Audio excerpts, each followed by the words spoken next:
आप सभी को जय मसीह की। प्रभु यीशु मसीह के नाम में आप सभी का स्वागत करता हूँ। आज एक टॉपिक के विषय में मैं बात करना चाहता हूँ जिसके विषय में मैं पहले भी सोच रहा था और हमें पता चला दोस्त लोग से कि इस विषय में बोलना चाहिए बोल के, तो फिर मैं इस वीडियो को बना रहा हूँ।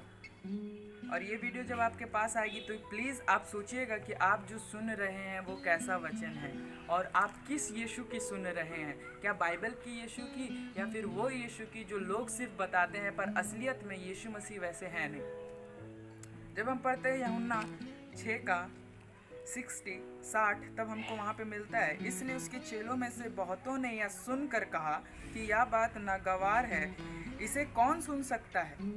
यीशु मसीह यूहन्ना 6 अध्याय में वो बात को बोल रहे थे जो किसी मनुष्य के लिए गले से उतरने के लायक नहीं था, और वो वे लोग को बता रहे थे यीशु मसीह जो उसके चेले थे। यहाँ पे साफ बोला जाता है कि वे उसके चेले थे और चेले लोग सुन नहीं सक रहे यीशु मसीह की बातों को, और आप और हम तो फिर दूर की बात है, क्योंकि जब यीशु मसीह थे उसके चेले लोग ही नहीं समझ पा रहे थे और ना उस चीज़ को बर्दाश्त कर पा रहे थे, वो कठोर वचन को।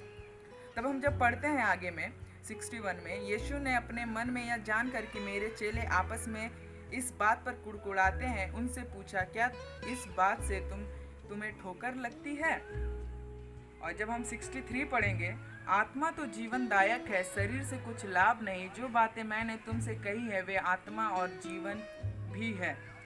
मैं एक बात बताना चाहता हूँ मेरे प्रियो, आज के समय में यीशु मसीह के बारे में जो लोग भी प्रचार करते हैं, बहुत कम ऐसे लोग हैं जो यीशु मसीह के तरीके से और यीशु मसीह का जो सही रूप में जैसे बाइबल बताती यीशु मसीह थे वैसे यीशु मसीह को लोगों के सामने वचन के द्वारा प्रकट करते हैं। बहुत सारे लोग सिर्फ यहाँ पे एक तो चीज बोला है यीशु मसीह ने कि शरीर से कुछ लाभ नहीं, शरीर की बातों को लगता है, और वो लोग व्यक्ति लोग सोचते हैं कि यही यीशु मसीह हमसे चाहता है, शरीर की बातों पे, शरीर की बातों पे, शरीर की बातें, चंगाई, दूसरा चीज जॉब, घर बार, पैसा, समृद्धि, प्रॉस्पेरिटी, ये सब चीज को लोग चाहते हैं और लोग चाहते हैं कि हमको ये यीशु मसीह ही देगा और यीशु मसीह की तरफ से हमको चाहिए ही चाहिए, और कुछ मिले ना मिले हमको ये चाहिए।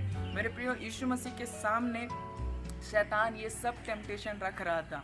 शैतान आपके धन के खिलाफ नहीं है, आपके प्रॉस्पेरिटी, आपकी संपन्नता के खिलाफ नहीं है। शैतान आपके खिलाफ इस बातों को लेकर एकदम नहीं है। शैतान चाहता है कि आपके पास ये रहे, सिर्फ आप समझौता कर ले संसार के साथ, मसीही जीवन में समझौता कर ले संसार के साथ। जब हम यहाँ पढ़ते हैं कि यीशु मसीह इस बात को जान गए थे और लोग कुड़कुड़ाने लगे, उसके चेले कुड़कुड़ाने लगे और बोले कि ये बहुत कठोर वचन है जो आप बोल रहे हैं, पर यीशु मसीह बोले यही जीवन और आत्मा दोनों हैं।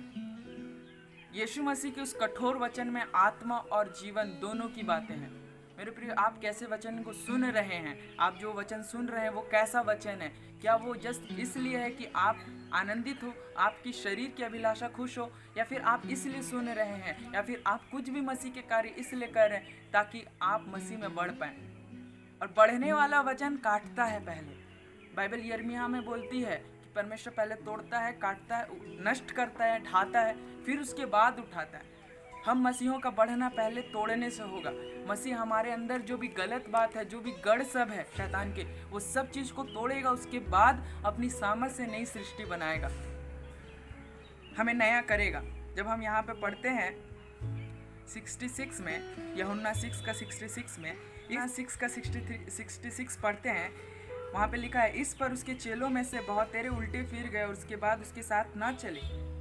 यीशु मसीह के साथ चलने वाले लोग जो यीशु मसीह की सामर्थ्य को देखे थे, यीशु मसीह की प्रेम को देखे थे, उसके बावजूद भी उसके वचन को सुनकर उससे मुंह मोड़ लिए और उसके पीछे चलने से रुक गए। आज भी अगर आप वो फील गुड वाला मैसेज सुनते हैं, आप आज भी वो वचन सुनते हैं जिससे आपको काटा नहीं जा रहा, सिर्फ आपको आपके जख्म को बस समझाया जा रहा है कि बस ये छोटा सा जख्म है, छोटा है, छोटा है, वो कैंसर का रोग को, वो बीमारी को छोटा सा दिखा रहा है कि ये छोटा है, ये छोटा है, पर वो नहीं बता रहे कि ऑपरेशन का ज़रूरत है। तो आप धोखे में हैं और ये एक दिन वो घाव, वो बीमारी आपको जान ले लेगा। बाइबल यहाँ पे साफ साफ बोलती है, बहुत सारे चेले लोग फिर गए और यीशु मसीह जरा भी अफसोस नहीं मनाए। आप लोग अगर वचन सुनकर अपने मन को कठोर करेंगे, प्रभु यीशु मसीह को कोई प्रॉब्लम नहीं है कि आप उसके राज्य में ना आए। यहाँ पे जब हम पढ़ते हैं 67 में, वहाँ पे लिखा, तब यीशु ने उन 12 से कहा, क्या तुम भी चले जाने चाहते हो? यीशु मसीह को कभी भी बड़ी भीड़ की ज़रूरत नहीं थी। वो छोटे से लोग में भी, थोड़े से लोग के भी साथ रहने को मंजूर थे, जो उसकी शिक्षा से, जो उसकी वचनों से, जो कठोर भी है, चाहे कितना बड़ा डांट वाला या फिर कितना कटु वचन भी हो, तब भी उसके साथ रहना चाहते थे। वैसे लोगों को यीशु मसीह पसंद करते हैं। और यहाँ पे जब हम पढ़ते हैं तो पतरस ने कहा, सिमोन पतरस ने उसको उत्तर दिया 68 में, हे प्रभु, हम किसके पास जाएं? अनंत जीवन की बातें तेरी ही पास है। और हमने 68 और हमने विश्वास किया और जान गए कि परमेश्वर का पवित्र जन तू ही है। यीशु ने उन्हें उत्तर दिया, क्या मैंने तुम बारों को नहीं चुन लिया? तो अभी तुम में से एक व्यक्ति शैतान है। ये बातें यहूदा स्कुर्तियों के लिए थी। बहुत सारे मसीही लोग वचन को सुनते भी हैं, पर भी वो लालच के साथ परमेश्वर के पीछे हैं, लालच के तरीके से परमेश्वर के पीछे हैं। और यहाँ पे यीशु मसीह ने क्लियर पतरस ने यीशु मसीह को बोल दिया कि आप में ही अनंत जीवन की बात है। मेरे प्रिय, अगर आप अनंत जीवन चाहते हैं, पाना चाहते हैं, आप अनंत जीवन में बढ़ना चाहते हैं, एक ही जरिया है, वो यीशु मसीह। क्योंकि बाइबल बोलती है यूहन्ना 17:3 में बोले कि जो पिता और पुत्र को जानेगा वही अनंत जीवन है, वही अनंत जीवन है, पिता और पुत्र को जाना। और पिता और पुत्र को जानना है तो आपको पहले अपने आप को बदलना पड़ेगा। और आप बदल सकते सिर्फ और सिर्फ उसके वचन के द्वारा। आप तभी शुद्ध होंगे, क्योंकि आप जिस चीज़ को जानना चाह रहे हैं वो महापवित्र है। और उस पवित्र स्थान में जाकर ही आप उस परमेश्वर के बारे में नज़दीकी से जान सकते हैं। और उसके लिए परमेश्वर शुद्धिकरण करेगा आपका। और वो शुद्धिकरण सिर्फ और सिर्फ परमेश्वर के वचन से होगा आपके जीवन में। चाहे वो कठोर हो, चाहे वो नर्म हो, जैसे भी हो, परमेश्वर आपको अपने वचन के द्वारा ही शुद्ध करेगा और आपको अनंत जीवन का अनुभव देगा। प्रभु आपको इन वचनों के द्वारा बहुत आशीष दे। Thank you.